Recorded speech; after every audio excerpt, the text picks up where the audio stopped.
Stop. Thank you, partners.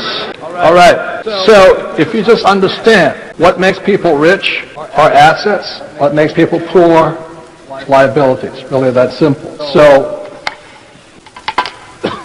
in the world, there are four basic asset classes. Number one is a business. This is what makes the richest people in the world rich. Today, we have 18 and 19-year-old billionaires. This guy Zuckerberg, who started Facebook, guys who started Google, Jobs, who created Apple. All never finished school, but this is the number one asset. Number two is real estate. This property is real estate. Buildings outside, houses are real estate. Number three, paper, also called derivatives. Papers could be savings, stocks, bonds, mutual funds, ETFs. Okay? That's what most people invest in, and I'll explain why. And number four, commodities. Commodities could be gold, oil, silver, corn, soybeans, cattle, hogs, things like that. Okay? So the reason I want Tim up here is I'm going to talk to him. When Tim and I, every year, at the start of the new year, instead of arguing about money, we talk about how many more assets we're going to create for the year. So this year alone, we're starting 2 new businesses. I think we've added 1,100 units this year. 1,100 units, yes. So you explain what we do as husband and wife. Well, I mean, every year we get together and we set our goals. So we have our business goals for our business. We have our fitness goals. We have our relationship goals, and we have our asset column goals.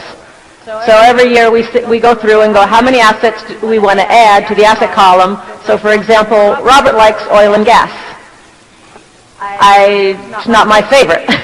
We have different likes in assets. My favorite asset is what I understand the most. We also do a lot with commodities. So we sit down and go, okay, so how many real estate units are we going to add to our asset column this year? How many oil and gas properties are we going to add to our asset column this year? How much gold and silver? How much paper are we going to add? So we just go down a list and we have a goal for our asset columns, probably one of our biggest goals.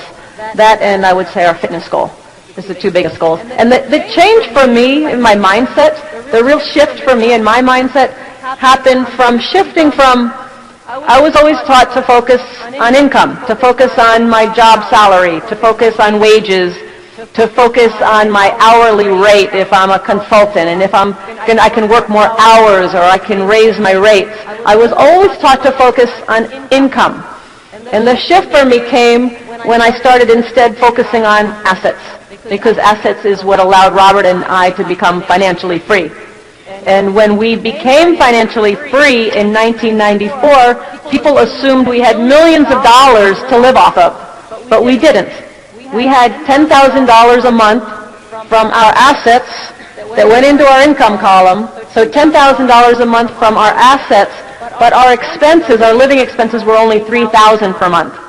So at that point, we were financially free. And that was the difference, shifting from focusing on income to focus on assets. So please take a moment and discuss with the person sitting next to you. See, the point here is this. I don't care if we're in the Czech Republic, if we're in Europe, or if we're in Japan, South America. These are the 4 basic assets. And whichever one you like the most. I love business. I love starting businesses. I enjoy it. I also love real estate.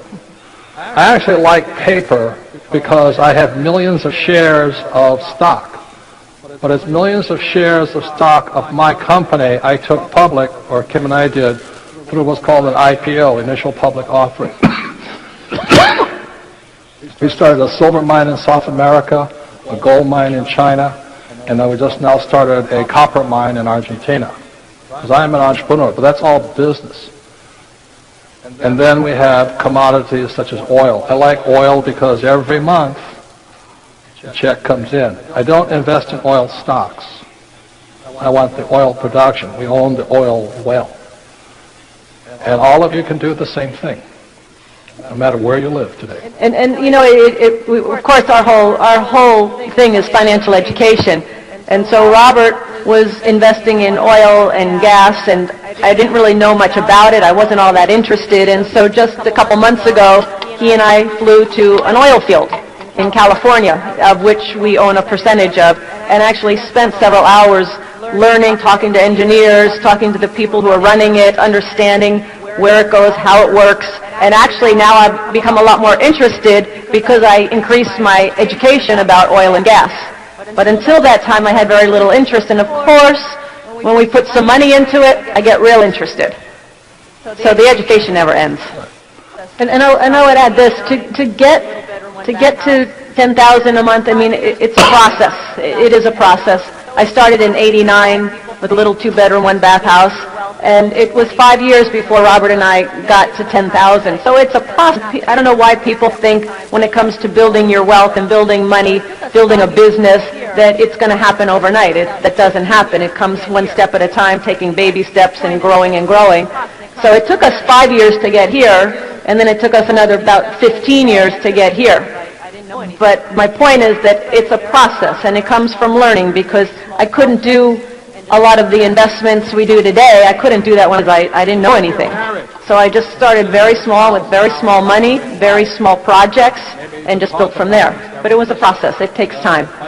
So if you're married and you're sitting with your spouse now, your husband or your wife, maybe you should talk about this every Christmas rather than fight about money. You know? The change for me in my mindset, the real shift for me in my mindset happened from shifting from, I was always taught to focus on income, to focus on my job salary, to focus on wages, to focus on my hourly rate if I'm a consultant, and if I can work more hours or I can raise my rates. I was always taught to focus on income. I was always taught to focus on income. I was always taught to focus on income. I was always taught to focus on income. I was always taught to focus on income.